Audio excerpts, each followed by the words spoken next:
On Friday, we began looking at a group of people who came to be known as God's chosen nation.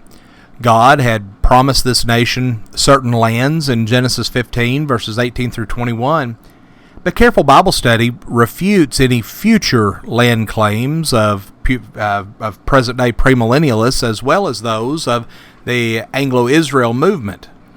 Joshua, the military leader who led the Israelites into the land of Canaan, said, "So the Lord gave to Israel all the land of which he had sworn to give their fathers, and they took possession of it and dwelt in it."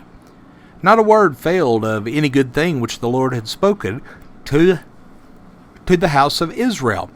All came to pass. Joshua 21:43 through 44, or through 45. And this same Joshua said, "When you transgress the covenant of Jehovah your God, you will perish from this good land which the Lord your God has given you." Joshua 23:11 through 16. The prophets of Israel documented the transgressions of this nation and recognized the penalty that was due to it.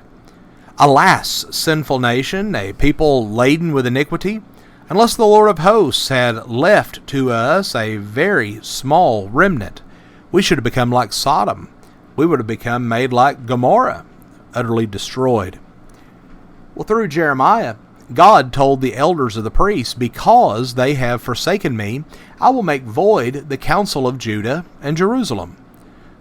God told him to break an earthen bottle in their presence and say, "Even so will I break this people in this city, as one breaks a potter's vessel, which cannot be made whole again." Jeremiah 19, verses 1 through 11. Now, friends, this is not anti-Semitic, as some charge. It is a recognition of events pictured by Jewish prophets. And more importantly, it's an acknowledgement that the building of this people and the giving of special blessings were not without purpose and conditions. Even their being chosen was conditional, as we see in Exodus 19, verses 5 and 6.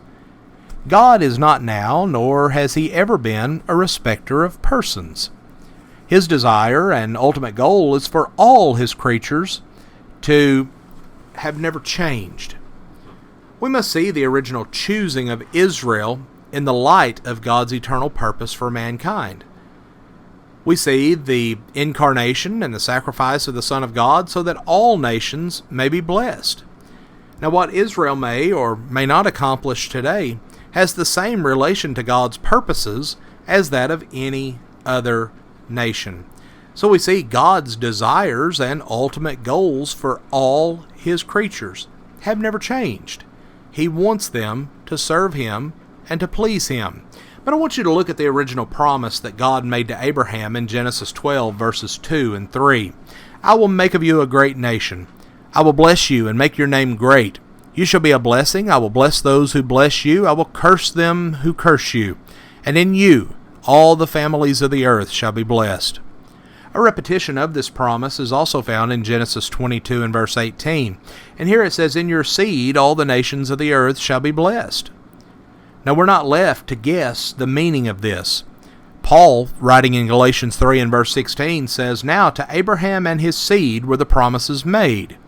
He does not say, "and to Abraham's seeds," but he says, "to one, and to your seed, who is Christ." We see that Paul's grammatical emphasis makes it very, very clear that the blessings for all nations did not depend upon Israel as a nation, nor upon Jews as a people, but upon one of Abraham's descendants, Jesus Christ.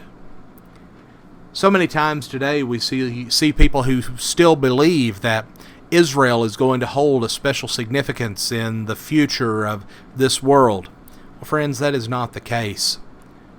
We see that Abraham's seed, Abraham's singular descendant, Jesus Christ, is the one that has come to bless all families of the earth.